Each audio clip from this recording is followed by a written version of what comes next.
ברוכות הבאות לפודקאסט, ולכל מי שלא מכירה, שמי ירינה בשק שטרית, ואני היוצרת של הדבר הנפלא הזה שנקרא סביבה מוצלחת. ונכון להיום אני בת 22 וחצי, בעלת עסק לעמידה בפני קהל וגורמת לנשים להוציא את הביטוי שלהן החוצה לאוויר העולם, ומרצה להתפתחות האישית. והרעיון הזה של לפתוח פודקאסט נולד מתוך רצון לתת ערך, ידע ויכולות שצברתי בדרך. והרעיון הזה של ליצור פודקאסט גדל וגדל עד שלא יכולתי לסבול, והנה אני יוצאת לאוויר העולם, וזה מרגיש ממש כמו להיוולד בפעם השנייה. עיקר התוכן שאני מתעסקת בו ביום יום הוא ביטוי עצמי, דיבור בפני קהל ולהתגבר על הגמגום. בפודקאסט אני הולכת לדבר על דברים אחרים לחלוטין, כי כל שינוי בכל תחום תלוי במדד יסודי שנקרא רמת ההתפתחות האישית של אותו אדם או אותה אישה. ומה זה התפתחות האישית? זה תחום רחב ומגוון רחב, אבל אני אתן פה כמה קטגוריות שבעצם יכולות לגרום לנו להבין מה זה התפתחות האישית. זה בעצם כמה היכולות של אותו אדם משוכללות, בין אם זה יכולות פיזיות, נפשיות, רגשיות, רוחניות, כמה יש בו גמישות או בה, כמה כלי רחב בכדי להכיל שפע. וכשאני אומרת כלי, אני לא מתכוונת לקערה, אלא לרמת האישיות המפותחת של אותו אדם. בזוהר הקדוש כתוב, אין אור בלי כלי, כלומר אין את השפע שאנחנו רוצים בלי הכלי שצריך שיהיה בכדי להכיל את השפע. כמובן ככל שרמת האישיות מפותחת יותר ויותר, כך יותר שפע יזרום אל תוך החיים. לעומת זאת, רמת אישיות נמוכה ברמת ההתפתחות האישית מרחיק את השפע שאנחנו רוצים מהחיים שלנו. אז הנושא הראשון שנדבר עליו שיפתח את האישיות שלנו ברמה חדשה ונוספת, הנושא הזה הוא שאין לנו שליטה על הקלפים שקיבלנו בחיים, אבל כן יש לנו שליטה כיצד נשחק איתם במהלך החיים. זה לא הוגן להרוויח שכר מינימום בעבודה כשכירים בזמן שנותנים את מרב התפוקה. נכון, אתם מכירים את זה שאתם נותנים את כל כולכם ואתם סוף חודש מגלים בתלוש כאילו שאתם לא שווים את זה ושאתם שווים הרבה יותר. אני בטוחה שאתם מכירים את התחושה הזאת. וזה לא הוגן שיש אישה אחת שהיא יותר יפה מהשנייה, והשנייה הזאת מנסה רק להתייפות בכדי להיות יפה. זה לא הוגן לחיות במדינה שיש בה מלחמות כל תקופה. נכון, זה לא הוגן. לגלול בה הרשתות החברתיות בלי סוף ייצרו בכם רק רגשי נחיתות אל מול אנשים אחרים, ויעוררו בכם תחושה שאתם תקועים ושאתם נמצאים אחרי כולם. איזו תחושה חרה זו, נכון? כאילו, זו תחושה נוראית. וזו הדרך לעינוי עצמי ללא כל סיבה מוצלחת. אני עבדתי בגיל 18 באיזשהו מטבח כאחראית מטבח בתוך מסעדה בשרית. ואז בזמנו הרווחתי 29.12 שקלים לשעה.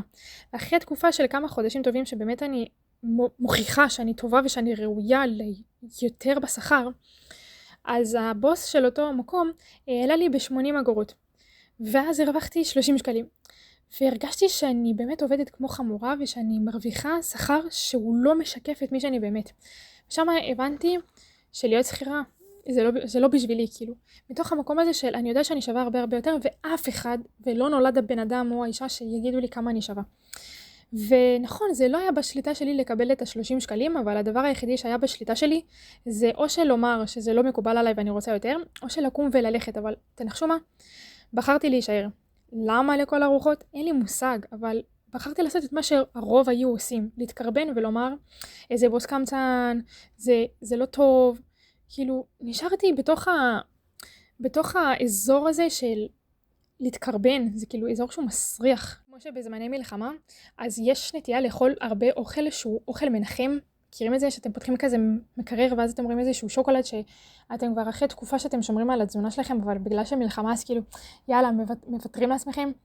אז התחושה הזאת של להתפרק כזה, זה כבר בשליטה שלנו וזה בידיים שלנו. נכון, זה לא בידיים שלנו ולא בשליטה שלנו הקלף הזה שקיבלנו כביכול שיש מלחמה בתוך המדינה, אבל מה שאנחנו יכולים לעשות עם המצב הזה, זה או שלוותר לעצמנו ולהתפרק ולאכול את מה שאנחנו רוצים ולפרק את המקרר, או שדווקא רגע לתפוס את התקופה הזאת בשתי ידיים ולשבת וליצור את החזון, את החיים ולכתוב את המטרות שאני רוצה לחיות אותם בעצם. לעשות ספורט דווקא בתקופה הזאת, דווקא שם לאכול בריא, כי הגוף שלי הוא לא פח זבל, וכמו שהגוף של כל אחד מאיתנו הוא לא פח זבל. ותזכרו שאם תשוו את עצמכם לאחרים ברשתות או בכל מקום אחר, אתם נותנים להם את הכוח שלכם ואז אתם נשארים מחוסרי אנרגיה. כי כשאתם נותנים את מרב המשקל על הקלפים שקיבלתם, מאשר על מה שאתם יכולים לעשות איתם בכדי לנצח את משחק החיים, אתם נשארים מחוסרי אנרגיה, חסרי רצון לחיים, בעלי ביקורת עצמית, ביטחון עצמי נמוך ודחיינות.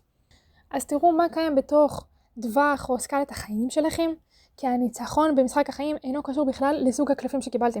כי כמו בטאקי, גם אני ניצחתי עם קלפים גרועים, שחקנים שהיה להם קלפים עם אפשרויות הרבה יותר טובות משלי. רק כי בחרתי לשחק עם מה שיש לי ובצורה חכמה. והשאלה היא, מה תעשו עם מה שיש לכם? כי ניצחון במשחק טאקי, כמו במשחק החיים, מחייב אותנו להתמקד בקלפים שקיבלנו ולבחור להתנהל איתם בצורה חכמה, ובכך לנצח את משחק החיים. בהצלחה!